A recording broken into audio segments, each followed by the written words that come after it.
Today, we are going to turn this photo into a stunning neon portrait using Adobe Photoshop. This versatile effect is great for YouTube thumbnails, album or podcast cover art, and even personal branding. A font that pairs super well with this effect is called Bestie 70, which I have linked in the YouTube description, so go ahead and download that. And while you're down there, feel free to give this video a thumbs up to support the channel. If you are new here, my name is Erin, a formerly self-taught designer turned university professor with 10 years of experience working with clients. All right, so go ahead and open up your image in Photoshop, and in your contextual taskbar, click Remove Background. Once the background is removed, click Command or Control-J on your keyboard to duplicate this layer. Right-click on the duplicate and select Convert to Smart Object. Now go to Filter, Stylize, and Oil Paint. Set the stylization to 10, cleanliness to 5, scale to 10, bristle detail to 10, and make sure that lighting remains unchecked. And hit OK. In your Adjustments panel, go ahead and add a threshold adjustment layer. Set the threshold to 128 and set the blend mode of the threshold layer to different. Now under Adjustments, go ahead and grab your Curves adjustment layer. Do you see this little stop on the far left of the graph?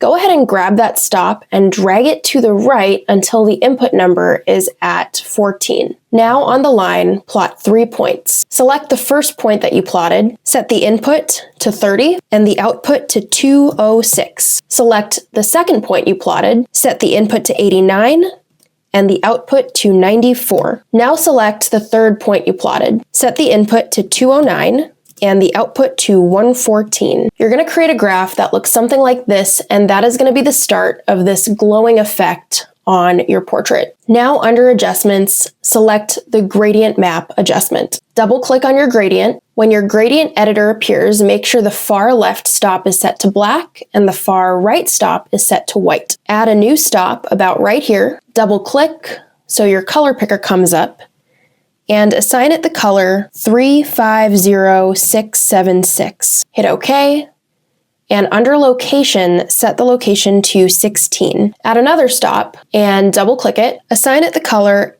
FF27A9 and hit OK. Set the location to 45. In your Layers panel, double-click on the Smart Object layer to add a layer style. Check Bevel and Emboss. Set the style to Inner Bevel, the technique to smooth, the depth to 11%, the direction to down, the size to 16 pixels, the soften to 12 pixels.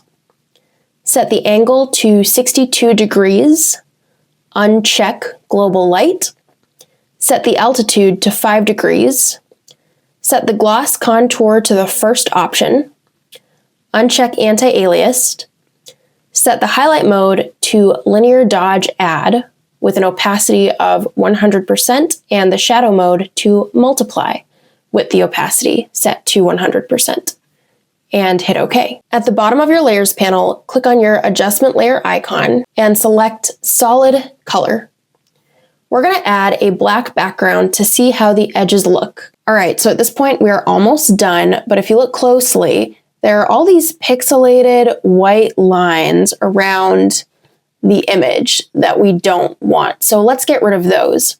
Select all of your layers except your bottom 2 layers. So you're going to select your Smart Object layer and then everything above that. And at the very bottom of your Layers panel, click on the folder icon to group all of your selected layers. Once they're in a group, change the blend mode from Pass Through to Normal. Now, I don't know why that works, but for some reason, that gets rid of all of the white lines. If you're better at Photoshop than I am and you know why that works, feel free to let me know in the comments. We can also clean up a few other areas like these specks of her hair by opening up our group, selecting our Smart Object layer, and at the bottom of the Layers panel, selecting the mask icon to put a mask on it.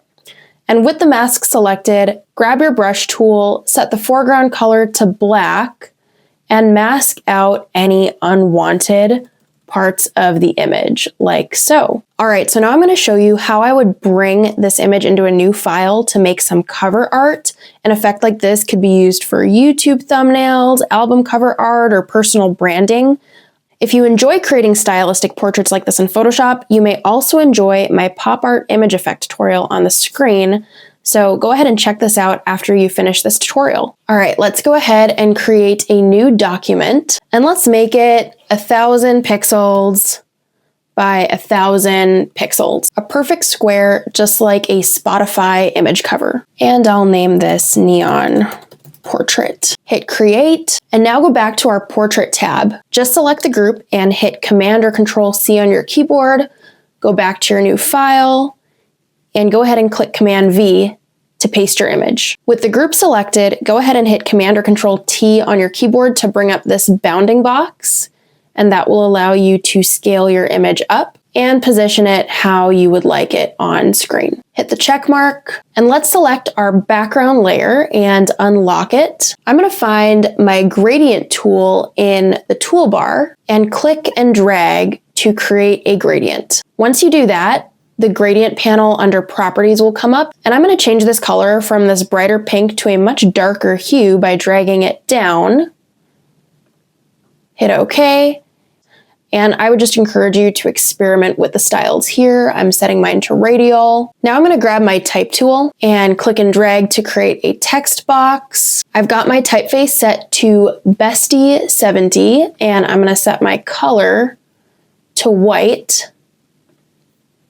And I'm going to type in Electrica, which is the fictional band name that I just made up for this cover art. I'm going to scale this up and go between the letters and do some kerning. If you don't know how to kern, it's just the Alt key on your keyboard and hold that while you toggle the left and right arrow keys, and that will adjust the spacing between characters.